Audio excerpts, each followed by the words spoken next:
Budget کے حوالے سے ڈسکشن ہونا شروع ہو گئی اور بجٹ میں جو وفاق ہے وہ بالکل کنگال نظر آتا ہے، اس لیے کیونکہ جب ہم ڈیٹ سروسنگ کرتے ہیں، سود کے پیسے دیتے ہیں، قرضے واپس کرتے ہیں، تو اس کے بعد ڈیفنس آ جاتے ہیں، ڈیفنس کے پیسوں کے لیے بھی ہم لوگوں کو قرض سے بہت ساری چیزیں چلانی پڑتی ہیں، اور پھر مسئلہ آتا ہے کہ اس سے پہلے پیسے دینے ہیں صوبوں کو، اسی لیے NFC ایوارڈ کو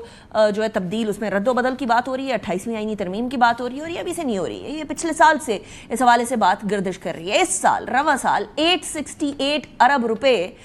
جو FBR کا ہے وہ شارٹ فال رہا ہے، ٹیکس شارٹ فال ہم لوگوں کا رہا ہے، اور FBR کی جو ٹیکس کی ہم لوگوں نے اگلی حد مقرر کی ہے وہ 15,000 ارب روپے اس بار کا پورا نہیں کر سکے، نیکسٹ ٹائم کا کیسے کریں گے؟ اور ایسی صورتحال کے اندر نہ تو ایگریکلچرل ٹیکس، نہ ہی ریٹیلرز کے اوپر ٹیکس، اور نہ ہی اس طریقے سے ریئل اسٹیٹ کے اوپر ٹیکس ہم لگا سکے،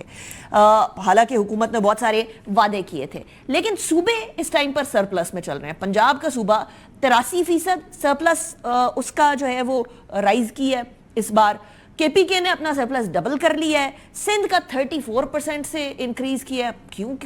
صرف 34% سے انکریز کیا سمجھ نہیں آئی، اور بلوچستان کا ڈکلائن کر گیا ہے 41 بلین روپے سے 92 بلین روپیز۔ اب صورتحال یہ ہے کہ ہم سے وعدہ یہ کیا گیا تھا کہ وفاقی کابینہ کو بھی چھوٹا کیا جائے گا، اس کو بھی کم کیا جائے گا، لیکن وزیر اعظم شہباز شریف کی موجودہ جو کابینہ ہے اس کے کل اراکین ہے 55، اور ان 55 اراکین کے اندر سے وفاقی وزراء کی تعداد 31 ہے، وفاقی کابینہ کے اندر وزراء مملکت کی تعداد 11 ہے، اور وزیر اعظم کی مشیران کی تعداد 4 اور معاونین خصوصی کی تعداد 9 ہے۔ تھوڑے دیر پہلے میں ڈاکٹر طارق فضل چودھری صاحب سے پوچھ رہی تھی تو کہہ رہے تھے کہ اس بجٹ کے بعد دیکھتے ہیں کیا ہوتا ہے۔